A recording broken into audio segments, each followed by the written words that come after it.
تو حذیفہ صاحب اب ذرا یہ بتا دیجئے کہ یہ پارٹی میں تحریک انصاف میں پہلے آپ لوگ کہتے تھے نا کہ بڑی کنفیوژن ہے, ہمیں سمجھ نہیں آتا کون کیا کر رہا ہے, لیکن اب میرے خیال میں علیمہ خان صاحبہ نے جو آج پریس کانفرنس کی ہے اس سے یہ کلیئر ہو گیا. وہ کہہ رہی ہیں کہ جس صحت کا معاملہ ہم دیکھیں گے اور باقی جو ہے وہ پارٹی جانے, اور پھر جو سینئر لوگ تھے ان پہ بھی سوال اٹھ گئے. تو کیا میسج جاتا ہے یہ سچویشن دیکھ کے آپ لوگوں کو؟ جی بہت شکریہ ستی صاحب, آپ نے حکومت کا موقف جاننے کے لیے مجھے مدعو کیا. آپ جس گلاس کو جو ہے وہ آدھا خالی دیکھ رہے ہیں, میں اسی گلاس کو جو ہے وہ آدھا بھرا ہوا دیکھ رہا ہوں. اور میرے خیال سے علیمہ خان صاحبہ کے بیان کے بعد ہمارے بیانیے کی توثیق ہو گئی کہ واقعی پوری جماعت میں کنفیوژن ہے. آج تو علیمہ خان صاحبہ نے اپنی پریس کانفرنس کے ذریعے اپنے صف اول کے تمام رہنماؤں کو آلموسٹ ڈسونی کیا. یعنی جو بانی تحریک انصاف کہا کرتے تھے کہ میری بہنوں کا کوئی سیاست سے تعلق نہیں ہوگا, میرے خاندان میں کوئی جو ہے وہ وراثتی سیاست کو فروغ نہیں دے گا, آج ان کی بہنوں نے جس طریقے سے ایک چارج شیٹ کی بیشر گوہر کے اوپر اور باقی لوگوں کے اوپر, میرے خیال سے جو بات ہم آپ سے کر رہے تھے یہ آج اس کی انڈورسمنٹ ہی ہے کہ جماعت کچھ کہتی ہے, سینئر رہنما کچھ کہتے ہیں, بہنیں کچھ کہتی ہیں, اور بانی تحریک انصاف کی صحت کو لے کر باقاعدہ سیاست کی جا رہی ہے. اور آج کا جو ظاہر ان کی بہنوں کا بیان آیا وہ اس بات کی انڈورسمنٹ ہے. انڈورسمنٹ ہے. اچھا شیر افضل مروت صاحب, آج جس طرح سے بیرسٹر گوہر, حامد خان, علی بخاری, علی ظفر, لطیف کھوسا, ان سب کا نام لے کے علیمہ خان صاحبہ نے پریس کانفرنس کی, تو کیا انڈیکیشن ہے؟ بیرسٹر گوہر از دا چیئرمین, اس کا مطلب ہے کہ پارٹی صرف ایک شخصیت سے خوش ہے جو ہے سلمان اکرم راجہ, لیکن یہ جو باتیں ہیں جو ان کی جانب سے کی گئیں فیکچولی کریکٹ ہیں؟ بسم اللہ الرحمن الرحیم. بہت شکریہ ستی صاحب. میں علیمہ خانم کو اس بیان پہ خراج تحسین پیش کرتا ہوں. اچھا. اور بالکل میرے جو آواز آج انہوں نے اٹھائی ہے, اس سے پہلے میری اکیلے کی باری یہاں چلتی تھی. اب تو الحمدللہ محترمہ جو ہے انہوں نے آج جو بات کی ہے ایک حوالے سے تو درست بھی ہے. حامد خان سینیٹر بننے کے بعد تو منظر سے ہی غائب ہو گئے, اور یہ وکلا کی پارٹی تھی. خان نے وکلا کی ایما پہ 70 سے زیادہ نیشنل اسمبلی کے ٹکٹ دیے, اور ان کو باور کرایا گیا تھا کہ یہ وہ طبقہ ہے جو ظلم و جبر کے آگے ڈٹ جانے والا ہے, انصاف دلائیں گے. نہ انصاف دلا سکے, نہ ظلم و جبر کے آگے ڈٹ سکے, حتیٰ کہ سلمان اکرم راجہ سمیت 20 ایسے ہیں جو اپنی جیتی ہوئی سیٹ جو ہے وہ بھی نہ لے سکے.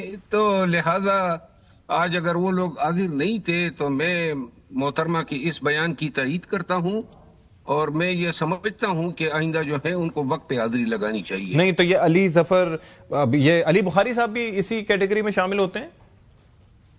آپ وکیل ہیں تو جتنے نام لیے ہیں بلا کم وقاص ہے کہ میں نے تو اعلان کیا ہوا ہے کہ میں جو ہے کسی اچھے برے حوالے سے کوئی بیان نہیں دوں گا محترمہ کے خلاف, تو لہٰذا میں ان کے خلاف تو کوئی بیان نہیں دوں گا. لیکن یہ ویکنڈز پہ آپ دے دیتے ہیں پھر بھی اگر ضرورت پڑ جائے تو؟ نہیں, ضرورت تو اگر پڑے گی بھی نا تو میں کوئی اور رنگ میں دے دوں گا, لیکن یہ ہے کہ اس پہ تنقید نہیں کروں گا. لیکن یہ آج کا جو بیان ہے نا, یہ ویسے میرے مطلب یہ اکیلے کی بڑی بری حالت ہوا کرتی تھی. اب ذرا اچھا ہے کچھ اور لوگ بھی تھوڑا یہ برنٹ سے لے, اور مجھے ذرا تھوڑی سی رمضان میں دلی خوشی ہوئی ہے کہ کم از کم ان کی بھی کلاس لگ گئی. یہ چلیں اچھا ہوا. اچھا اب ذرا یہ بتائیں حذیفہ صاحب کہ یہ جو ڈیل کے حوالے سے بات ہو رہی تھی کہ خاص طور پر اسپتال منتقل کرنے کے حوالے سے, تو اس میں واقعتاً آپ اس بات کی تصدیق کریں گے کہ ایسا ہی تھا کہ اسپتال منتقل کرنے کی اس حوالے سے کوئی فیصلہ ہو گیا تھا یا حکومت راضی ہو گئی تھی, انتظامات مکمل تھے؟ آپ کے پاس اس متعلق کیا ڈیٹیلز ہیں؟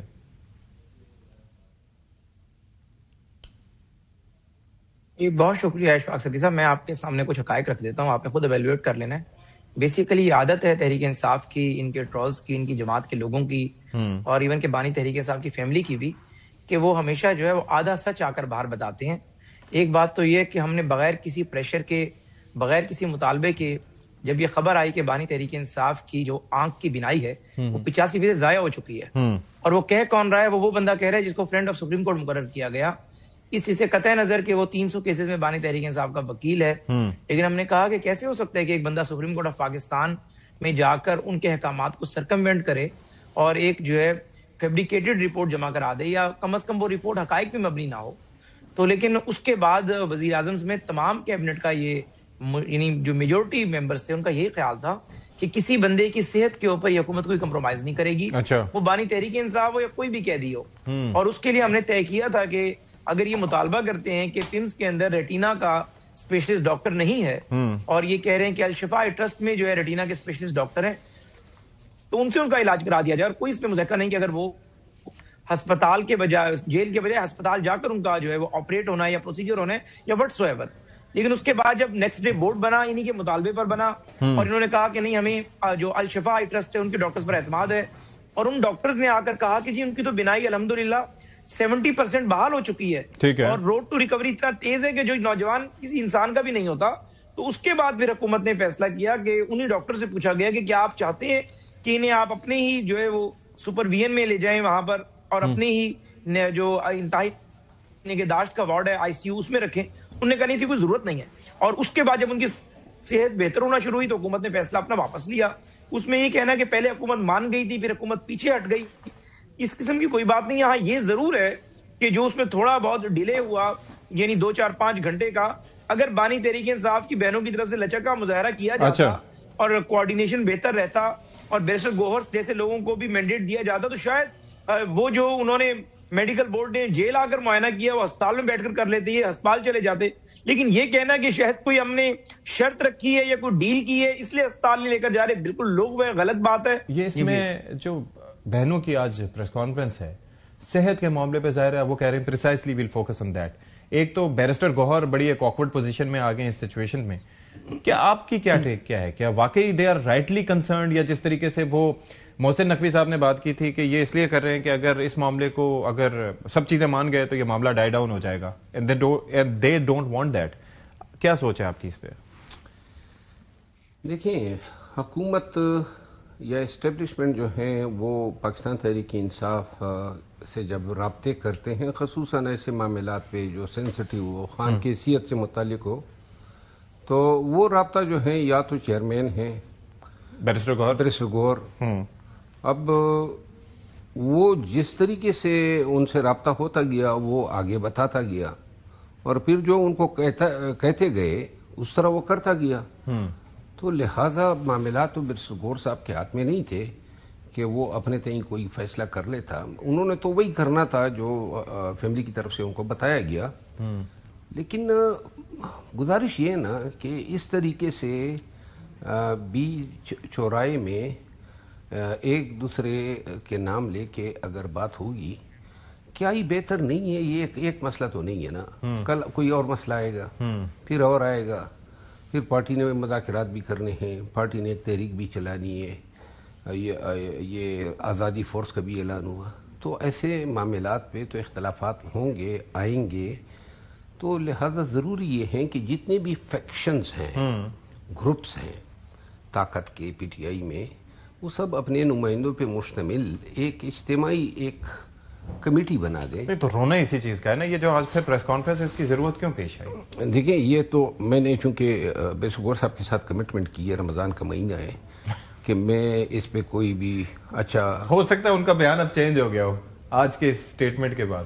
نہیں, وہ تو پھر اس نے دیر کر دی ہے نا, کیونکہ میں تو فی سبیل اللہ سب کا موقف پیش کرتا تھا.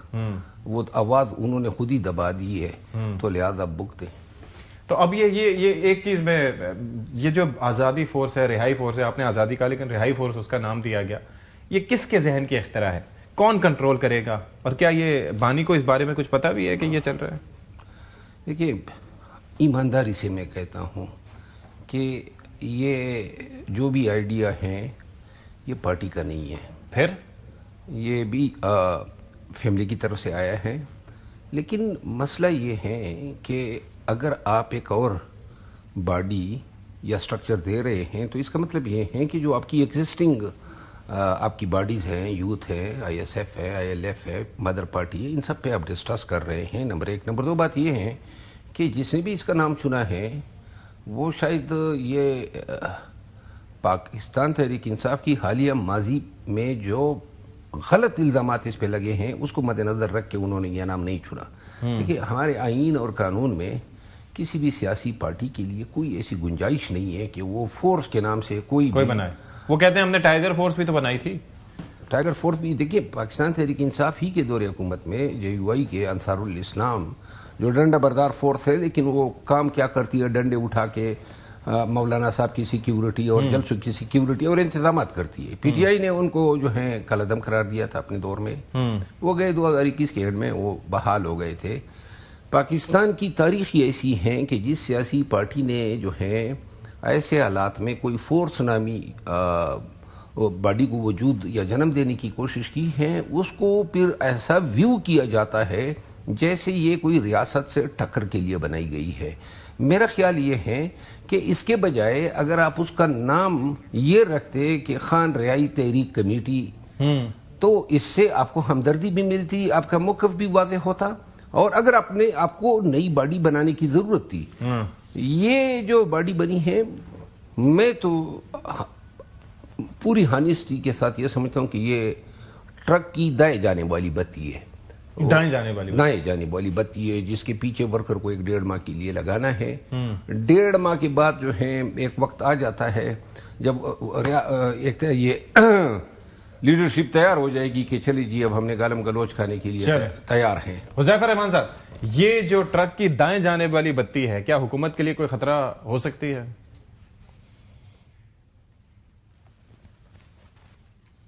نہیں، میں سمجھتا ہوں کوئی ایسا خطرہ نہیں ہو سکتی. اور بیسیکلی بانی تحریک انصاف کے بارے میں اکثر اوقات کہتا ہوں کہ انہیں کسی سے خطرہ نہیں ہے، ان کی زبان ہی ان کے لیے خطرہ ہے، وبال جان ہے. اور وہ پچھلے 2-2.25 سالوں میں مزید یہ بات اسٹیبلش ہوئی نہیں تو کہ اب جب تو انہوں نے بولا ہے، جب کروا چکے ہیں آپ لوگ، جب ان کے منہ سے کوئی الفاظ نکل کے وہ ٹویٹ، نہیں وہی میں آ رہا ہوں، جب وہ زبان کا جو الفاظ ہیں وہ ٹویٹ کی صورت میں سامنے آئے، تب ان کے لیے ظاہر ہے چیزیں جو ہے وہ مشکلات بڑھیں.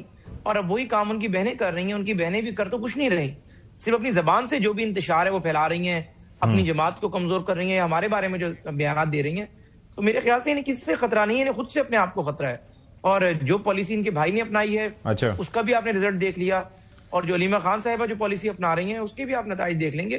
وہ وقت دور نہیں ہے کہ علیمہ خان صاحبہ بھی جلد اپنے بھائی کے پاس ہی ہوں گی، یا ان کی کسی ساتھ والی کسی بیرک وغیرہ میں ہوں گی. ظاہر ہے ان کے بھی جرائم کی ایک طویل فہرست بنتی جا رہی ہے. 26 نومبر ہے، باقی چیزیں ہیں. جب وہ ریاست کے بارے میں جو ہے لچک دکھانے کو تیار نہیں ہے اور ریاست کے بارے میں جو الفاظ استعمال کرتی ہیں، تو ریاست کی ان کے بارے میں کوئی نہیں. آل رائٹ شیر افضل صاحب، اب ذرا یہ بتا دیں بس ایک کہ یہ علی امین گنڈا پور صاحب کا کیا معاملہ ہے؟ سیکیورٹی واپس لے لی، پھر اس کے بعد وہ کہہ رہے ہیں اب میں نے نہیں لینی. یہ کیا کوئی مس انڈرسٹینڈنگ ہے یا کوئی بائی ڈیزائن آپ سمجھ رہے ہیں کہ کچھ چل رہا ہے خلفشار؟ دیکھیے، میں علی امین خان اور میری بڑی قربت ہے، دوستی ہے، اور میں سمجھتا ہوں کہ علی امین خان جو ہے وہ ان کو شدید شکایات ہے KP کی حکومت سے، سہیل آفریدی سے بالخصوص، مطلب حکومت مینز چیف منسٹر. ہاں، اور علی امین خان جو ہے وہ شخص ہیں جنہوں نے آرام سے بلا کم اوقات کوئی لفظ کہے انہوں نے استعفیٰ بھی دیا، پھر 91 کی 91 MPs کو اکٹھے بھی رکھا، ٹھیک ہے، اور 3 دفعہ استعفیٰ دینے کے بعد تب یہ چین سے بیٹھے جب ان کو CM بنا گئے. اور ماضی میں بھی ان کے احسانات رہے ہیں. تو لہذا اگر آج علی امین خان جو ہیں وہ اتنے بھی مطلب ہے کہ رویے کے روادار نہیں تھے کہ ان کی سیکیورٹی وہ دشمنیوں میں مبتلا ہے. ڈی خان جو ہے اس کا 1/3 تو پریکٹیکلی خصوصاً جو کولاچی ایریا ہے، درابن ایریا ہے اور پنیالہ پاڑپور کے علاقوں میں ملیٹنسی جو ہیں وہ بالکل آسمان کو چھو رہی ہے. بلکہ جو ہمارے لکی مروت میں ملیٹنسی ہو رہی ہے ان کے جو کرتا درتا ہیں وہ ڈی خان میں بیٹھے ہوئے ہیں. اچھا، تو لہذا بڑے شدید خطرات ہیں، اور ہو سکتا ہے وزیر اعلیٰ صاحب کو جیمر درکار ہوا ہوگا. لیکن میرا خیال یہ ہے کہ اس مسئلے پہ علی امین سے معذرت بنتی ہے، یہ مسئلہ حل ہونا چاہیے. ورنہ میں دیکھ رہا ہوں کہ اگر یہ چیز طوالت اختیار کر گئی تو اس کا اثر پارٹی کی سیاست پہ بھی پڑے گا، صوبائی حکومت پہ بھی پڑے گا. ٹھیک ہے، بہت شکریہ آپ کا جناب شیر افضل مروت صاحب. تھینک یو سو مچ حذیفہ رحمان صاحب. ویلکم بیک جی. اب ذرا بات کریں گے جناب علی محمد خان صاحب ہمارے ساتھ موجود ہیں، رہنما ہے تحریک انصاف کے رکن قومی اسمبلی ہیں. علی محمد خان صاحب، بنیادی سوال یہ آج ایک کلیئرٹی یہ آئی ہے کہ پہلے جو الزام لگایا جاتا تھا کہ بہنیں جو ہیں وہ سیاست میں ملوث ہیں، سیاست کرتی ہیں، علیمہ خان سے متعلق یہ بات ہوتی تھی، لیکن آج انہوں نے کہا کہ ہمارا کنسرن بھائی کی صحت ہے اور پارٹی پہ ہمیں اعتماد نہیں ہے، اور پارٹی کے سینئر سرکردہ رہنماؤں کا انہوں نے نام بھی دے دیا کہ وہ تو نظر بھی نہیں آتے. تو کیا یہ پارٹی میں جو تفریق جس کا تذکرہ ہوتا تھا اس پر اب مہر لگ چکی ہے کہ واقعتاً ایسے ہی ہے؟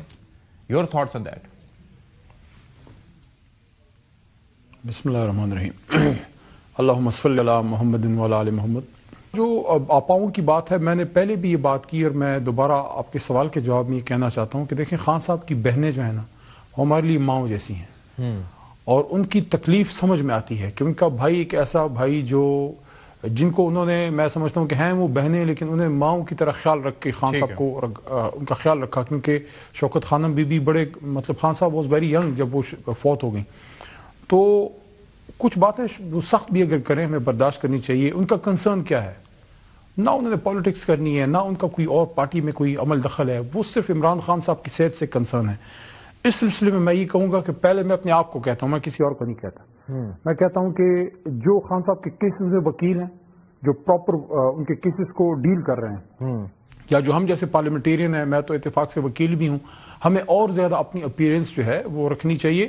اگر بہنوں کا کوئی گلہ ہے ہمیں دور کرنا چاہیے. ٹھیک ہے. اس کا حل یہ نہیں ہے کہ ہم تنقید کریں یا جواب دیں. میرے خیال میں ان کا گلہ بہت جگہ پہ جائز بھی ہے، کیونکہ وہ تو بہنیں ہیں، وہ تو اپنی تئیں جو کوشش کر سکتی ہیں وہ بیچاریاں کر رہی ہیں.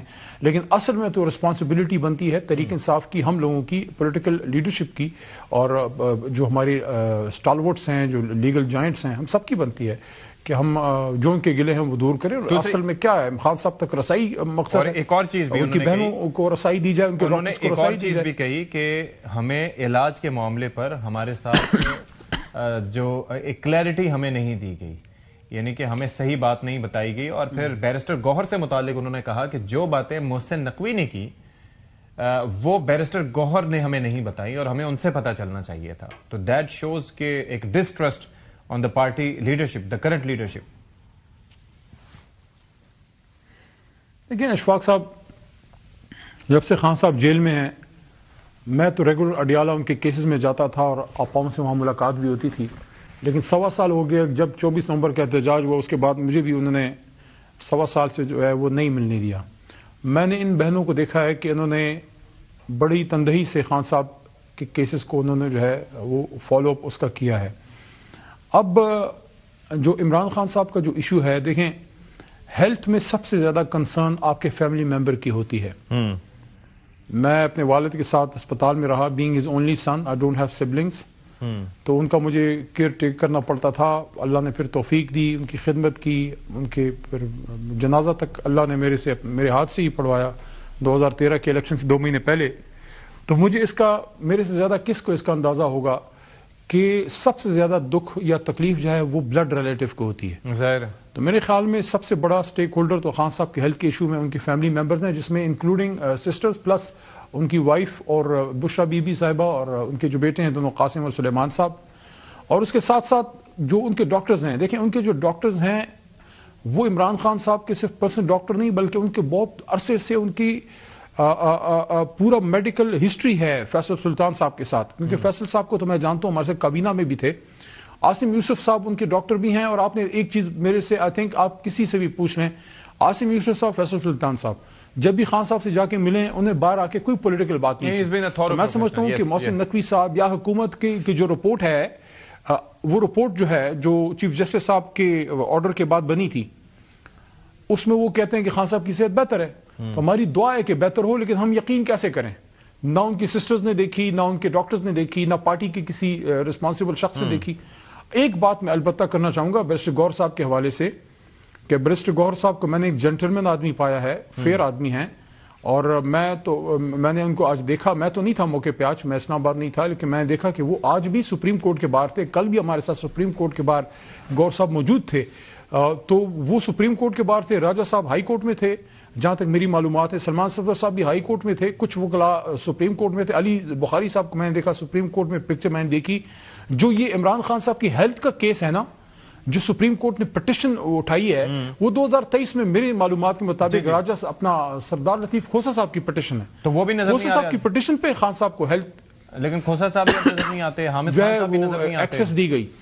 اب نظر نہیں آتے. میرے خیال میں جتنے دیکھیں جتنے بڑے بڑے لائرز ہیں ہماری وکالت کس کام کی اگر خان صاحب کے کام نہ آئے، بس اس سے زیادہ میں کچھ نہیں کہنا چاہتا. اچھا اب ذرا یہ آ جائیں رہائی فورس کا جو معاملہ ہے. ایک تو نام پہ اعتراض ہوا کہ بھائی ہونا نہیں چاہیے فورس، آپ کیسے لگا سکتے ہیں؟ تو پھر اس پہ توجہ یہ پیش کی گئی کہ ٹائیگر فورس بھی تو تھی اور یہ الذوالفقار فورس جیسے نہیں ہوگی بھائی، یہ تو ایک ایسی ہے. تو اس پہ یہ کس کے ذہن کی اختراع تھی؟ یہ فیملی کی طرف سے آیا تھا یا پارٹی کی طرف سے آیا تھا؟ کیونکہ پارٹی میں تو کسی کو پتہ ہی نہیں تھا اس بارے میں کہ ایسا کچھ ہے سوائے سہیل آفریدی کے انیشلی. سہیل چھوٹے بھائی جیسا ہے اور میں پاکستانی جو ہمارے جو جرنلزم کے لوگ ہیں، جو ہمارے پولیٹیکل کلاس کے لوگ ہیں، ان کو میں کہنا چاہوں گا کہ ایسے نوجوان جن کی کوئی پولیٹیکل ہسٹری یا لیگیسی نہیں ہے اور وہ اپنی محنت سے آگے آتے ہیں، ان کو آپ سپورٹ کیجیے.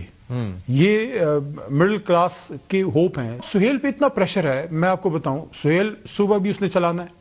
لا اینڈ آرڈر کی اب تر صورتحال اس کو ورثے میں ملی ہے. جو ہماری جب حکومت تھی تو ایسا نہیں تھا. گنڈا پور صاحب کو بھی ایک مشکل صبح ملا، سہیل صاحب کو بھی ملا، اور اس کے ساتھ ساتھ ایک بڑا ٹاسک سہیل آفریدی پہ پریشر ہے خان صاحب کی رہائی کا. تو وہ نوجوان نے ہر فرنٹ کو دیکھنا ہے. کل رات بھی ہم اکٹھے تھے، بہت دیر تک انہوں نے میٹنگ کی. میں اپریشیٹ کرتا ہوں کہ کل رات تقریباً 12-1 بجے تک وہ پارلیمنٹیرینز کے ساتھ تھے خیبر پختونخوا کے، اور صبح 9 بجے وہ اپنا پشاور اپنا اسلام آباد ہائی کورٹ میں وہ موجود تھے. تو یہ جو رہائی فورس والی بات ہے، کسی نے اگر دیکھی ہو، اصل میں ہم لوگ بیک گراؤنڈ چیک کرتے نہیں ہیں، پورا نالج رکھتے نہیں ہیں. سپریم کورٹ میں سہیل نے یہ اعلان کیا تھا. اس پریس کانفرنس میں سہیل نے خود یہ کہا تھا کہ یہ پرامن فورس ہوگی، اور اب انہوں نے اس کے نام میں میرے خیال میں عمران خان رہائی پرامن فورس.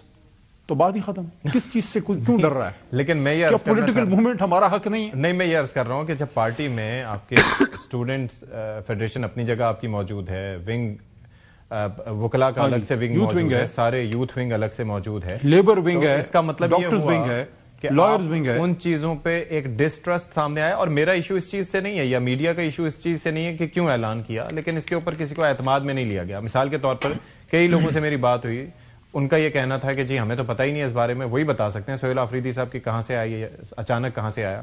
تو اس پہ کیا پارٹی میں ڈسکشن نہیں ہوا تھا؟ اعلان پہلے کر دیا گیا اور پھر رائے ہموار کی گئی کہ یہ ہونا ہے.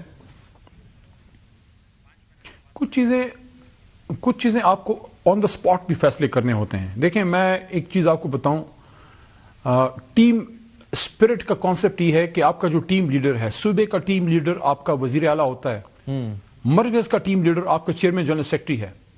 ٹھیک ہے، بعض اوقات آن دا اسپاٹ اگر وہ ڈیسیجن لے لیتے ہیں، آپ ان کے ڈیسیجن کو اون کرتے ہیں، آپ اپنی رائے دیتے ہیں. جیسے میں نے دی تحریک انصاف میں، سب سے پہلے میں نے رائے دی کہ تحریک انصاف ایک پرامن سیاسی تحریک ہے. عمران خان صاحب نے 2017 پاناما تحریک کے دوران میرے سامنے یہ بات کی کہ کسی تحریک میں اگر تشدد کا عنصر بھی آ جائے وہ تحریکیں ختم ہو جاتی ہیں. تو یہ تو میں نے خود ہی بات کی کہ فورس کی بجائے رضاکار کا لفظ یوز کریں، لیکن پھر اس میں انہوں نے اچھا کیا کہ فورس سے پہلے امن کا لفظ یوز کیا تاکہ ہمارے مخالفین کو موقع ہی نہ ملے. میرے خیال میں یہ اب یہ بالکل ایک طرح سے فیصلہ ہو گیا ہے اس کا. اس پہ کوئی کنفیوژن نہیں ہے کہ یہ ایک پرامن نوجوانوں کو اکٹھا کر کے ان کو ایک ٹاسک دیا جائے گا کہ وہ کنونسنگ کریں، وہ لوگوں کو اکٹھا کریں. ایک طرح سے لوگوں کی کنونسنگ کے لیے ایک دوسرا پلیٹ فارم یوز کیا جا رہا ہے جس طرح یوتھ ونگ ہے. یہ رابطہ فورس ہے، اور کیا باقی تمام ونگز اس میں ضم ہوں گے یا وہ الگ سے آپریٹ کریں گے، یہ الگ سے کام کرتی رہے گی؟ نہیں، ضم تو میرا ڈیٹیلز کا تو مجھے نہیں پتا، لیکن میرا نہیں خیال ضم ہوں گی. یوتھ ونگ کا اپنا ایک رول ہے. صاف اسٹوڈنٹ فیڈریشن جس کی اپنی پیداوار جو ہے سہیل آفریدی صاحب ہے، جس کو مراد سعید نے بنایا تھا، اس کا اپنا رول ہے.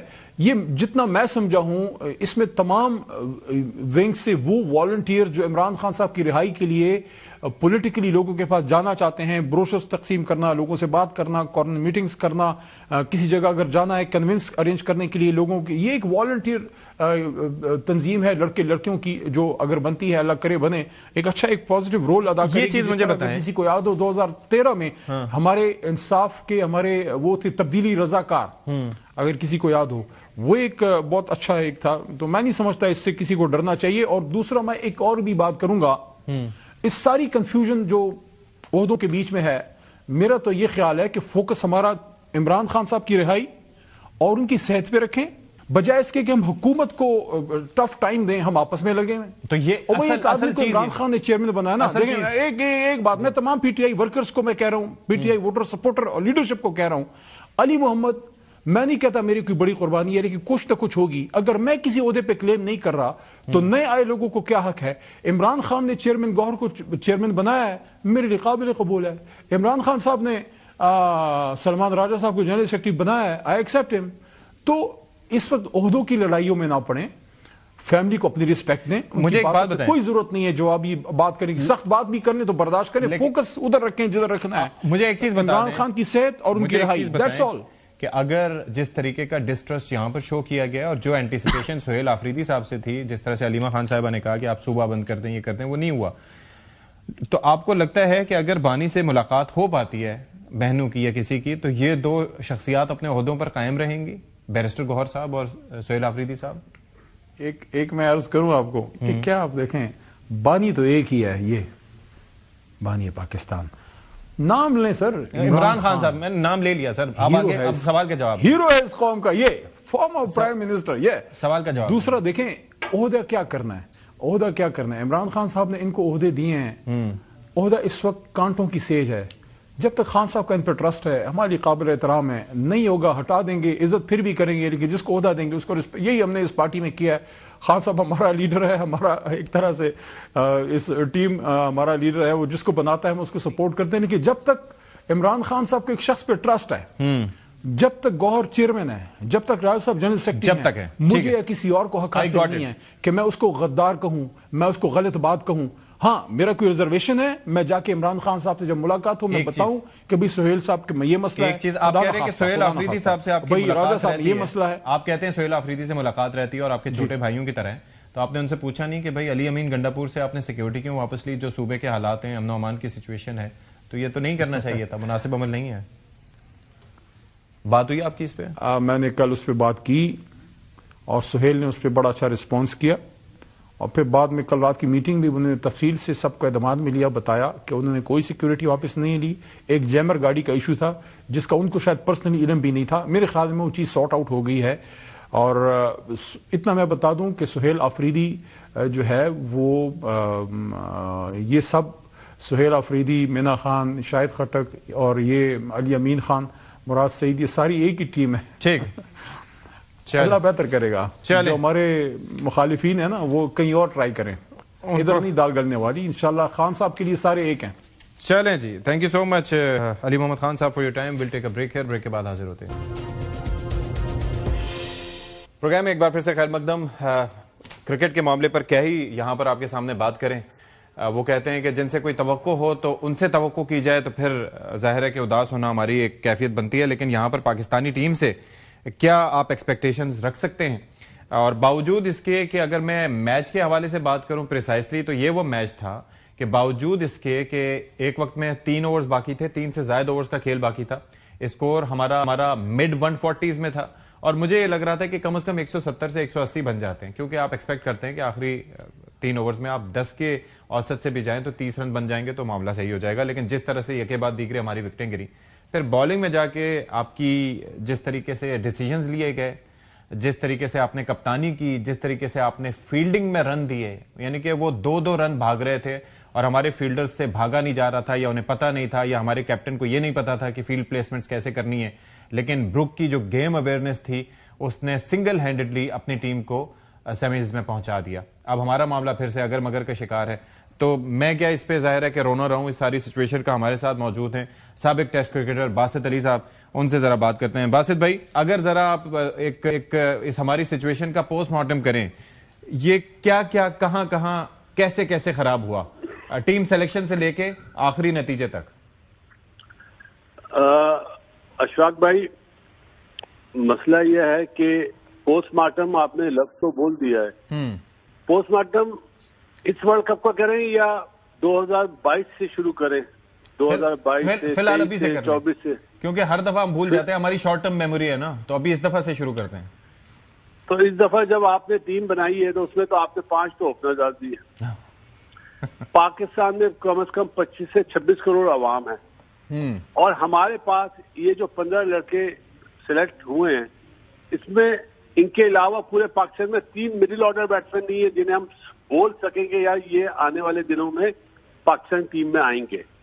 جو بھی آ رہا ہے اوپنر ہی آ رہا ہے, چاہے وہ ماس صداقت ہے, چاہے اپنا سمیر مناس کا بھائی جو ہے چھوٹا وہ, اور اسی طرح ایک بچہ جی, اور ایک بچہ اور بھی ہے شامل حسن. جی جی, سب اوپنر آ رہے ہیں. مڈل آرڈر کوئی آئی نہیں. ہمارے یہاں اتنے گریڈس رہ چکے ہیں مصباح الحق جیسے, انضمام, یونس خان جیسے, تو ان کی ذمہ داری لگائے نا کہ مڈل آرڈر کیوں نہیں آ رہے. کیونکہ اس کی وجہ یہ ہے کہ جب بابر اعظم کو, رضوان کو اوپنر بنایا گیا تھا نا, وہ غلط بنایا گیا تھا, اور اس کی سزا ملی فخر زمان کو کہ وہ اوپنر جو T20 میں بہت اچھا تھا اس کو نیچے آنا پڑا 5 نمبر پہ, کبھی 4 نمبر پہ, کبھی 6 نمبر پہ. تو ہماری نیت صاف نہیں ہے. سچ یہ ہے کہ ہماری نیت صاف نہیں ہے. نہیں تو مجھے ایک بات بتائیں, یہ چکر کیا ہے, یہ ویسے کیا اس میں کوئی خاص لیوریج ملتی ہے کہ آپ اوپنر آتے ہیں تو اس کا فائدہ زیادہ ہوتا ہے, باری زیادہ بہتر مل جاتی ہے, کیا چکر ہوتا ہے کہ why everybody wants to be an opener, why everyone wants to come and open the innings, کیوں؟ بھائی پاور پلے ملتا ہے نا 6 اوور کا, جس میں سے 2 فیلڈر باہر ہوتے ہیں. تو آپ پاور پلے میں آسانی سے اپنے رنز کر لیں 20 سے 25 رن, اور باقی 8-10 اوور میں اپنے 30-35 رن اور کر لیں, تو آپ نمبر 1 آ جاتے ہیں دنیا کی رینکنگ میں. لیکن میچ تو نہیں جتواتے نا. اب ہمارے پاس آیا صاحبزادہ فرحان, جی, یہ تھوڑی سی کمی دور کری, یہ اسٹرائک ریٹ کا مسئلہ حل کرا. لیکن نیچے پھر آپ دیکھیں نا, بابر کو نمبر 4 پہ کھلانے کا فائدہ کیا ہے.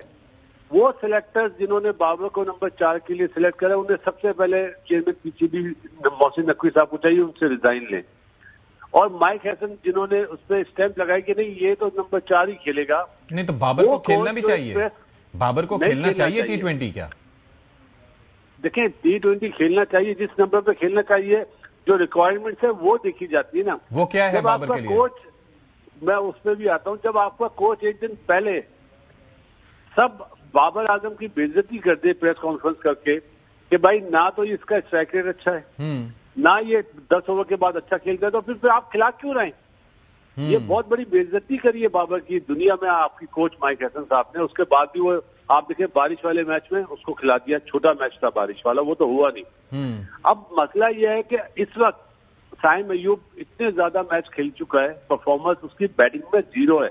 وہ ایز اے بیٹسمین نہیں آیا تھا نا, ایز اے بالر تو نہیں آیا تھا, وہ تو آل راؤنڈر اب بنائے نا. اسی طرح شاداب ہو گیا یا نواز ہو گیا, یہ ایز اے بالر آئے تھے, بیٹسمین تو بعد میں بنے نا. تو بات وہی آدھا تیسر آدھا بڈے سے آپ کبھی بھی کوئی ٹورنامنٹ نہیں جیتتے. اور یہ ٹورنامنٹ مطلب میں اس لیے کہہ رہا ہوں ہمیشہ اسپیشلسٹ سے آپ کو جیتا جاتا ہے, اور ہمارے پاس اسپیشلسٹ کی کمی ہے. اچھا اب مجھے ذرا اگر میچ کے حساب سے اگر میں بات کروں, چلے ہم نے ایک تو تقریباً 16ویں اوور کے کھیل چل رہا تھا, ہم 140 کراس کر چکے تھے, اس کے بعد ہم 164 سے آگے کیوں نہ بڑھ پائے؟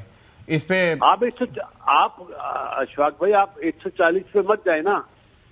آپ یہ دیکھیں کہ جب آپ کے 2 آؤٹ ہوئے ہیں, سلمان علی آغا اور سائم ایوب, اور اس کے بعد صاحبزادہ اور بابر کی جو پارٹنرشپ ہوئی ہے وہ 45 رن کی پارٹنرشپ ہوئی ہے. کتنی بالوں میں ہوئی ہے یہ نکال لیں آپ کو آئیڈیا ہو جائے گا کہ کون سوٹیبل ہے 4 نمبر کے لیے, کون نہیں ہے. تو ہمیں پرابلم تو وہاں پہ ہوئی ہے, جو پارٹنرشپ ہوئی ہے نا وہ بہت سلو ہوئی ہے.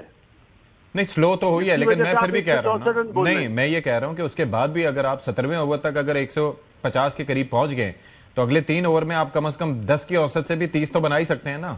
تو 180 تو پھر بھی بنتے تھے, لیکن جس طرح سے ہماری وہاں پر وکٹیں گریں, جس طرح سے ہم باؤنڈری کراس نہیں کر پا رہے تھے, ہمارے بیٹسمینوں سے شاٹ نہیں لگ رہے تھے, اس کے کیا ریزن ہوئی؟ دیکھیں جہاں پہ فخر زمان آؤٹ ہوا نا 17ویں اوور میں عادل رشید سے, اس کے بعد نواز پہلی بال پہ آؤٹ ہو گیا, وہ تو ایل بی ہو گیا. تو یہ شاداب اچھا کھیلا, شاداب نو ڈاؤٹ بہت اچھا کھیلا, لیکن دوسرے پلیئر پرفارم نہیں کر سکے نا. اب آپ مجھے بتائیں نا, جو دنیا بات کرتی ہے پاور ہٹر کی, ہمارے پاس پاور ہٹر ہے کون؟ کوئی ایک نام بتا دیں, کوئی بھی نہیں ہے پاور ہٹر جس کے لگ جائے, نہیں لگے نہیں لگے. دنیا نے نمبر 4, نمبر 5, نمبر 6 پہ وہ بیٹر رکھے ہوئے ہیں جو پاور ہٹر ہو, جنہیں چھکے مارنے بھی آتے ہوں اور ساتھ میں سنگل ڈبل بھی لینا آتے ہو. تو فہیم اشرف کو بٹھانا ٹھیک تھا, فہیم اشرف کو بٹھانا ٹھیک تھا. فہیم اشرف یہ رول پلے کر سکتا تھا, کیونکہ سلمان رضا نے تو اس طرح سے بالنگ نہیں کی. فہیم اشرف نے آپ کو پہلا میچ نیدرلینڈ کے اگینسٹ جتوایا ہوا تھا, وہ نہیں بیٹھتا تھا, بیٹھتا تھا تو نواز بیٹھتا تھا. نواز کو لیکن بٹھانا چاہیے. پسند ناپسند پہ، کوچ کی پسند ناپسند پہ قربانی کا بکرا بنایا جا رہا ہے. اور سب سے پہلے تو آپ یہ دیکھیں نا، اس ٹیم میں یہ ٹیم ابرار کے بغیر بنتی ہی نہیں ہے. لیکن شاداب کو آپ لانا نے بھی ضروری ابرار تھا. کو نہیں رکھا اس ٹیم میں، تو مجھے حیرت ہے اس تھنک ٹینک پہ کہ یہ لوگ کیا کر رہے ہیں، مطلب پاکستان کا نقصان کر رہے ہیں. اچھا مجھے اب ایک چیز بتا دیں کہ جب اوور کروایا عثمان طارق نے، پہلے تو آپ پہلے کے میچز میں اس کو لاتے تھے 11ویں 12ویں اوور کے بعد، لیکن چلے اس میچ میں آپ پہلے لے کے آئے، اس نے آپ کو وکٹ لے کے دی. اس کے بعد کیا ہوا کہ آپ نے اس کو درمیان سے غائب کر دیا. یہ میرے جیسا ہے آدمی جس کی کرکٹنگ نالج یا سینس اتنا نہ ہو، لیکن میں یہ سمجھ سکتا ہوں کہ یار یہ غلط کیا. ابھی اس نے وکٹ لیا، ابھی اس کو ہٹا کے شاداب کو لے آئے. کیا اس بقراتیت کی کیا منطق تھی؟ دیکھیں وہ چاہ رہے تھے کہ ہم نے آؤٹ کر لیا ہے اس کو، بینٹن کو، تو اب ہم جلدی سے شاداب کے اوور گزار دیں. شاداب اور نواز اسی 3 اوور میں وہ پٹے، جس کی وجہ سے وہ 4 آؤٹ ہونے کے بعد بھی 10 رن کی ایوریج کو کنٹینیو کر رہے تھے. بروک بہت اچھا کھیلا اس میں تو یہ بات نہیں بولوں گا کہ وہ خراب کھیلا. سامنے والے نے بھی پارٹنرشپ کر دی نا، کرن نے جو 16 کرے اور ول جیک نے جو نیچے سے رنز کر دیے. تو بروک تو آیا ہی نمبر 5 پہ کھیلنے والا بیٹر، نمبر 3 پہ اس لیے آیا تھا کہ میں پہلے سیٹ ہو جاؤں اور میں عثمان طارق کو اچھا کھیل لوں. آپ نے اس کے خلاف وہ پلاننگ نہیں کری. اور جو آپ نے بھی بات بولی نا کہ 8ویں اوور کے بعد اس کو 3 اوور کے بعد کیوں لائے، کیونکہ ابرار نہیں تھا نا. ابرار آپ کے پاس اسپیشلی اسپنر نہیں تھا، آپ کے پاس آدھا بغیر والے اسپنر. اب تو میں یہ کہتا ہوں کہ ہمیں دوسرے میچز سے امید نہیں رکھنی چاہیے. ظاہر ہے اس میں اور فیکٹر بھی تھا کہ جی 20 کے قریب انہوں نے ڈبل لیے یا اس کے آس پاس. میں تو یہ کہتا ہوں کہ کیا ابھی بھی پاکستانی قوم کو دعائیں کرنی چاہیے کہ کسی طرح سے یہ ہو جائے یہ فارمولا طے ہو جائے اور ہم کسی طرح سے پہنچ جائیں آگے. کیا اب بھی کرنی چاہیے؟ آپ کو لگتا ہے ایسا؟ ستی بھائی یہ تو 92 سے چل رہا ہے دعاؤں کا سلسلہ. دعاؤں کا سلسلہ کیا ابھی سے چل رہا ہے؟ وہ ہار جائے وہ جیت جائے، وہ ہار جائے وہ جیت جائے. ہم تو ہر ورلڈ کپ میں، ہر جو ICC ایونٹ ہوتا ہے اس میں ہم یہی سوچ رہے ہوتے ہیں. یہ ہمارا فیلئر ہے. ٹھیک ہے. کیا دعا کیا صرف مسلمانوں کے لیے ہوتی ہے؟ دعا تو سب کی سنتا ہے اللہ تعالیٰ، چاہے وہ کرسچن ہو چاہے وہ ہندو ہو، جو بھی ہو. تو یہ سوچ غلط ہے. آپ کے بازو میں اتنی طاقت نہیں ہے کہ آپ اپنے ٹیلنٹ پہ جیتے. صحیح بات ہے. دعاؤں سے اگر آپ جیتتے ہیں تو پھر آپ پریکٹس نہ کریں نا، پھر آپ پیسے مت لیں. صحیح بات. ہائیسٹ پیڈ کرکٹر ہیں ہمارے، پروفیشنل ہیں، پیسے اتنے لیتے ہیں، پرفارمنس 0 ہے. اصل میں یہ دوستی یاری جو چل رہی ہے نا، پہلے دوسرا گروپ تھا، اب دوسرا گروپ آ گیا، لیکن ابھی بھی دوستی یاری چل رہی ہے. آپ مجھے بتائیں نا، مائک ہیسن پاکستانی کوچ بن چکا ہے. وہ پاکستان میں مطلب پاکستان بن گیا، اس کو پتا یہاں پہ سیاست کیا ہے کہ اگر میں کسی پلیئر کے لیے کچھ کروں گا تو مجھے فوراً مجھ پہ شور مچایا جائے گا، مجھے ہٹا دیا جائے گا. یہ جو ہٹنے کا ڈر ہے نا، یا جو پلیئرس میں جو ڈر ہے کہ ہم باہر ہو جائیں گے، یہ پرفارمنس کراتے ہیں اپنی انڈیویجول. ٹھیک ہے. بہت شکریہ آپ کا باسط علی بھائی فار یور ٹائم. دیکھ لیا آپ نے پاکستانی قوم کس طرح سے اینٹیسپیشن رکھتی ہے، کیا توقعات رکھتی ہے اور کیا ٹیم حشر کرتی ہے ان توقعات کا. پروگرام سے فی الحال اتنا ہی. اشفاق اسحاق ستی کو اجازت دیجیے. اللہ حافظ. ناصر.